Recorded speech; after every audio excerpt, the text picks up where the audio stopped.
My name is Martyn and I'm leading the project on behalf of EO Charging. So we are a manufacturer of charging equipment, and we'd chosen to participate in this project because we wanted to evolve our existing fleet proposition to prepare it for a vehicle-to-grid environment. We see the V2GO project as being really exciting for our fleet customers. Today they want to already use their charging equipment in a smart way to take advantage of how they can benefit from time of use for different pricing arrangements and so on. And using bi-directional charging just feels like the next logical step for them. They've got large numbers of vehicles that are typically parked up a large proportion of the time. You know, these vehicles are out during the day doing Amazon deliveries and working for maintenance businesses where people are out doing their business.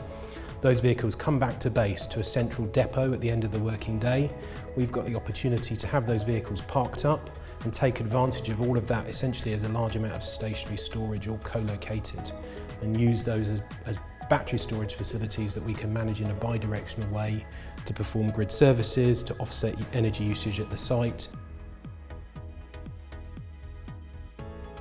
So for us, we've chosen to use a particular technology, which is AC bidirectional technology, which means what we've got, conventional DC charging equipment is what's normally used for vehicle to grid. That tends to be higher powered equipment that's more costly. What we've chosen to do is to embed the charging equipment in the vehicle, so that's the bi-directional charger element, and then we have more simplistic AC charging stations. So with other people's technology, it's DC delivered into the vehicle and then removed from the vehicle when it's discharging, whereas we're putting AC in and taking AC out. With that, we're able to operate at lower powers, and then we can actually have a larger number of vehicles all charging and discharging at the same time.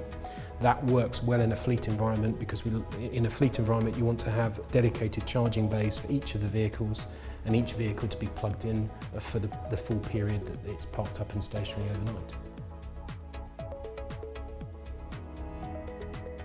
Project started in May, June last year, and we're running for a 3-year term.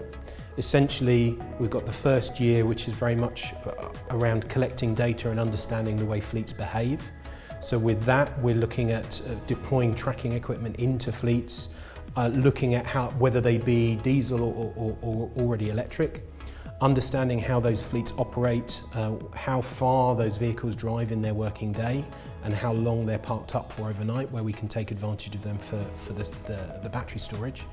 And then once we've actually looked at that data, we can decide which vehicles and which fleets are most appropriate to really be used for vehicle to grid. And then we can actually, as the second phase or the third phase of the project, deploy real bi-directional charging hardware at their depot sites. And for the final year of the project, we'll actually be running real fleets to establish actually what learnings can we take away from that to prove the benefit of vehicle to grid for a fleet operator.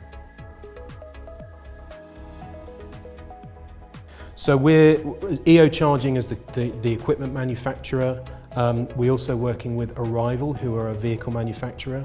So their core market is sort of the equivalent to a transit van type size vehicle and payload. So that's a vehicle specifically designed for this sort of audience of a fleet operator.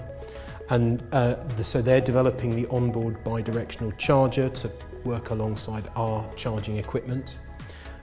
Other businesses involved, Upside Energy are the aggregator, so they're the software management business that sends the controls to the charging equipment to decide how best to use it and whether the vehicles should be charging and discharging.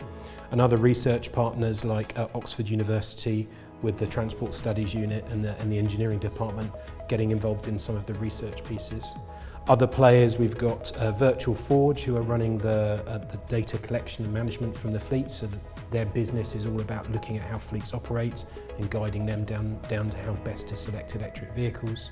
And then also Oxford County Council to provide an influence for why we're focused on the Oxford region. Finally, EDF as the project leader and project manager.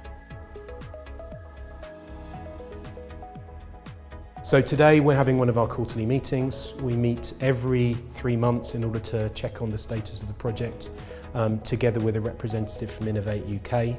We look at where the project, how the project is progressing, where we are in our project plan. Obviously with any project there are some things that move on time and some things that don't necessarily move as fast as planned. We then look at how we can put corrective action in place to resolve any issues we do have and make sure we keep it on track for the next quarter.